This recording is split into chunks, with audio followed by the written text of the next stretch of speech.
do do do do do do do do do. Hello everybody, welcome back. If you have not been here before, my name is Debbie and I read a lot of books and I look a bit dishevelled because I just popped my hoodie on. I've got two books here for you. I bought this one first and then found out it was the second, but it works well as a standalone, but then I read this first one on my Kindle app, so I've done both of them. So we've got Loch, Abbey by Beth Cowan-Erskine and its sequel Only Murders in the Abbey. I saw this in my local bookshop for the first time I went in it because we've got a new bookshop in town, and I went in, I got this, and I also got this bookmark because you can never have enough bookmarks. This series is so tongue-in-cheek, I absolutely love it. It is set in the 30s, it is very Agatha Christie-esque, like it's drawn lots of inspiration from Poirot, Marple, that kind of thing. It is so good, it's funny, it's got that murder mystery at the heart of it. Admitted the first one is slightly less murder mystery than the second one. This one is very much body in the library. I mean, that's literally where the body is found. The body is found in the library. So, I'm going to read you the blurbs in order. It's the 1930s and a mysterious illness is spreading over Scotland, but the noble and ancient family of Inverkillen, residents of Loch Abbey, are much more concerned with dwindling toilet roll supplies and who will look after the children now that Nanny has regretfully and most inconveniently departed this life. Then Lord Inverkillen, Earl and head of the family, is found dead in mysterious circumstances. The inspector declares it an accident, but Mrs. McBain, the head housekeeper, isn't so convinced.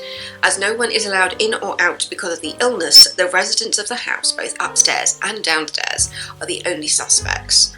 With the Earl's own family too busy doing what can only be described as nothing, she decides to do some digging, in between chores of course, and in doing so uncovers a whole host of long-hidden secrets, lies and betrayals that will alter the dynamics of the household forever.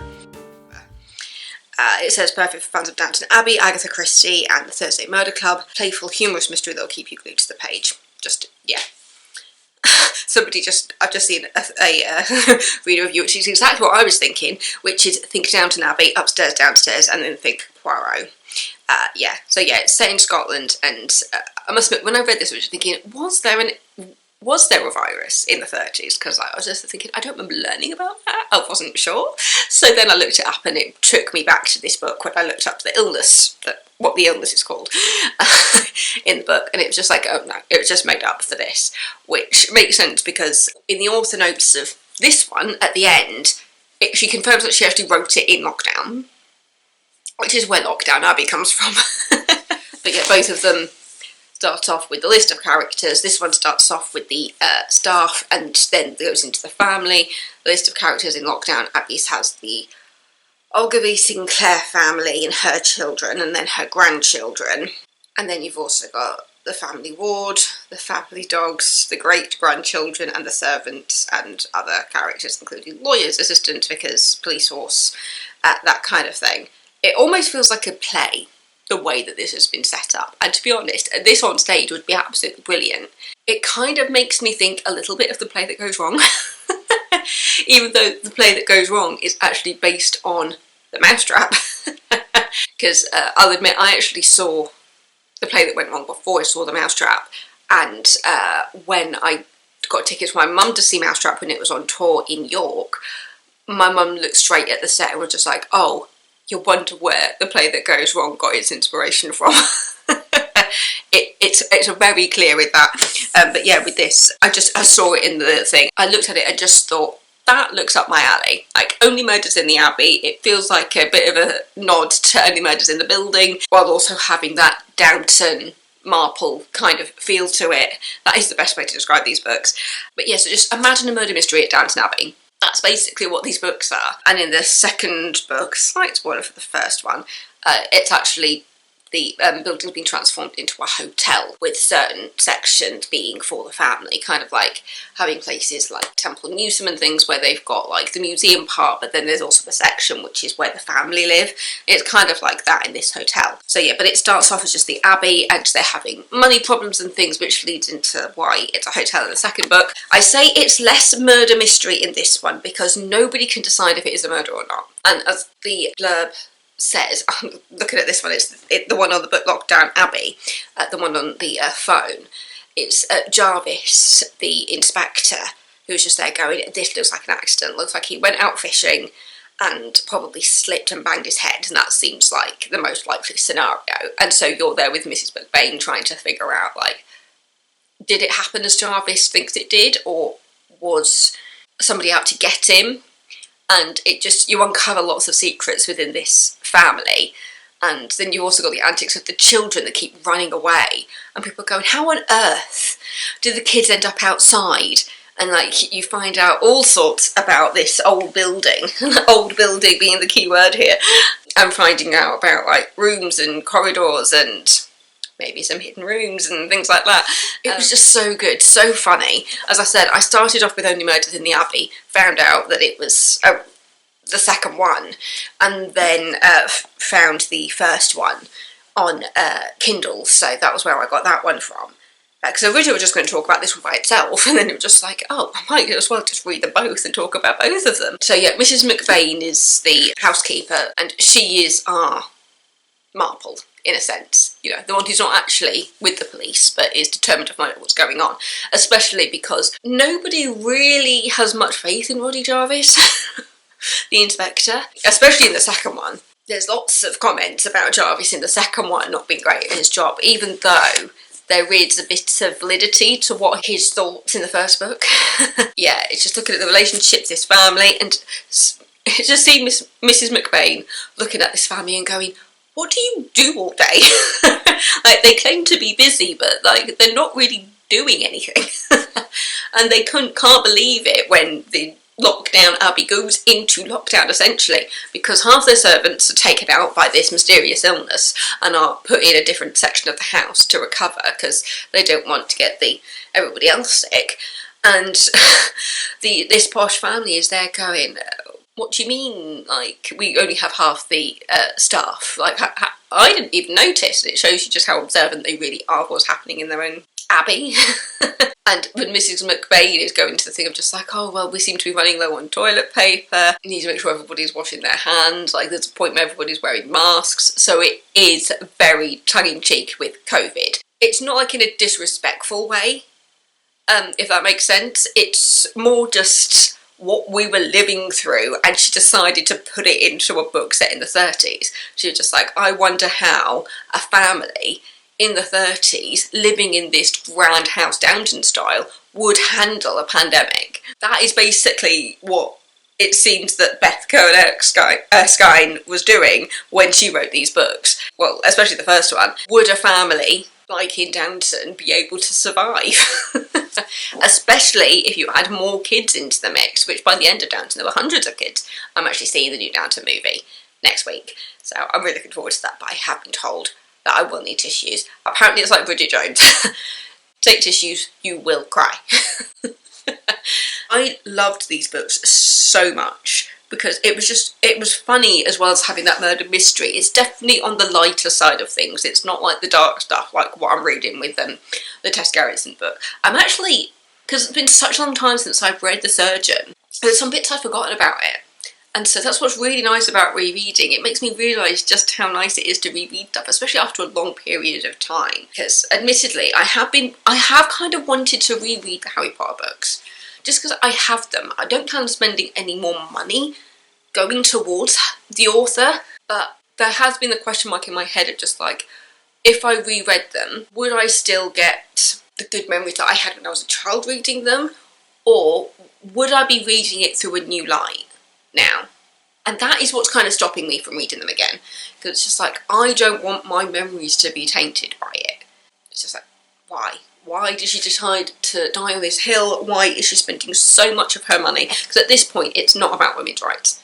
It's not, because my life has never been affected by a trans person existing. Do I have a problem sharing public toilets with a trans person? No I don't, especially because in women's there's cubicles. And to be honest, if somebody wants to go and harass somebody in the toilets, they don't have to dress up as a woman to do it. I just went off in a complete tangent. So let's bring it back, shall we? Yeah, Only Murders in the Abbey and Lockdown Abbey. Lockdown Abbey is book 1. Only Murders in the Abbey is book 2. I don't know if there's going to be any more, but I absolutely love it.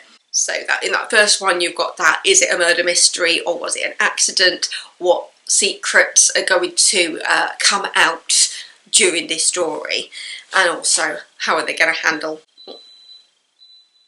washing machine? Because I always do this. I put my washing machine on and then I make a video. And then how are they going to survive this pandemic, as it were, in the book as this grand family living in an abbey in Scotland. And then in this one you see the follow-on from this book as to them handling the money issues, transitioning into a hotel, and somebody dying in the library at a ball. And obviously Mrs. McBain, through both of them, is our Marple. She's not an investigator at all, but she is the one that feels like she needs to do the digging. So yeah, who would I have play Mrs. McBain? To be honest, I mean, at the moment I just love Celia Imrie. She's been popping up a little bit because of the Thursday Murder Club film, which I need to watch. I have heard they've changed things, so I am going to wonder how I'm going to deal with that. But, you know, if you're going to make something, adapt something from a book into a movie, having something that's a carbon copy is a bit of a cop-out. I kind of like the idea of Celia Imrie playing Mrs. McBain.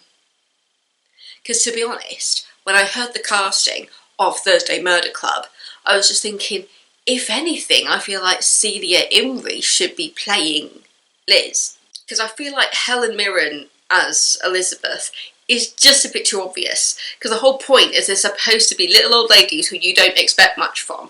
But we all know Helen Mirren can kick ass. Have you seen the Red films? Like, no, I feel like it needed to be somebody fairly unassuming playing Liz. And who have I always had in mind? To be honest, if Maggie Smith was still with us, she would have been a great choice. I think Maggie Smith as Joyce would have been so brilliant. But Tom Ellis is in this. Oh, I love Tom Ellis from Miranda. I keep telling myself I need to watch Lucifer. David Tennant is Bentham. Ooh. You just see me obsess over this. I need to watch this film at some point. But Ben Kingsley as Ibrahim, whoever did that casting was absolutely genius. That one was genius. And I don't really know who I imagined as Ron, but I don't think it was Pierce Brosnan that really came to mind for that one. I want to look through and see who's playing other parts now. Naomi Ackie as Donna. Oh, okay. Yeah, I don't know who she is. Daniel Mays as DCI Hudson. Oh, I like that. I like that. Oh, yes. Henry Lloyd Hughes as Bogdan. Oh, yeah, that works. David Tennant as Bentham. So Bentham's a bit of a baddie, so that'll be fun to see David Tennant in. Jonathan Pryce as Stephen Best. Ingrid Oliver as Joanna. Oh, there's been some clever casting here. Some of it which I'm a bit like, I wouldn't have done that. I feel like Helen Mirren was just a too obvious choice to play Elizabeth. I mean, she's a retired MI6 officer, like, for real. So, yeah, the fact that Helen Mirren, we know she can kick ass, and she has been in the Red films. She's done stuff in that vein before. So I feel like that was just a bit too obvious. I think having someone, if anything, I think it would have been funny to reverse that. I have Celia Imrie as Elizabeth and Helen Mirren as Joyce. Because seeing Helen Mirren as the little old lady joining Celia Imrie and Helen Mirren being the one to like write the diaries and stuff, I think it should have been the other way around. But this is coming from somebody who's only read the books and has not seen the film. So, but in my mind, I feel like those two characters should be the other way around. Anyway, this is not a video about the Thursday Murder Club, but I'm sure I will, once I have watched it, I will come and talk to you about it. But yeah, Beth Cowan-Erskine, Lockdown Abbey and Only Murders in the Abbey. If you like Downton as a murder mystery, you'll love these. Upstairs, downstairs, just, as I said, I saw a review that used those words, and it was just like, yes, that's what it is. But the main thing, when I was talking to Mark about it, it was just like, imagine if Downton was a murder mystery. It's just making me think of like the entirety of the Downton cast as Lockdown Abbey. That would be awesome. That would be awesome. Give it to me. Just put everybody who's been in Downton and put them in here. Yep, I'm the casting genius. We just need to, especially now that Downton's finished, because this is supposed to be the last movie, isn't it? We think, at least, anyway. Because to be fair, we weren't even sure if there was going to be another one after Maggie Smith passed away. Dame Maggie Smith. Now that that's finished, I feel like they should just get everybody together and go, right, we're doing Only Murders now. We're doing Lockdown Abbey, people. I think that would be brilliant. Anyway, thank you so much for watching. I went off on a complete tangent in the middle of this video, which I don't think you'll ever see. But yeah, so thank you. I'm going to go grab a cup of tea, put my washing in the dryer, put a different load of washing on because I'm getting all my towels washed. But they're the kind of towels that flake off a little bit. So I don't like to wash them with everything else. So yeah, thank you. Don't forget to subscribe if you're not already, and I will see you next time with another video. Bye. Love you. Bye.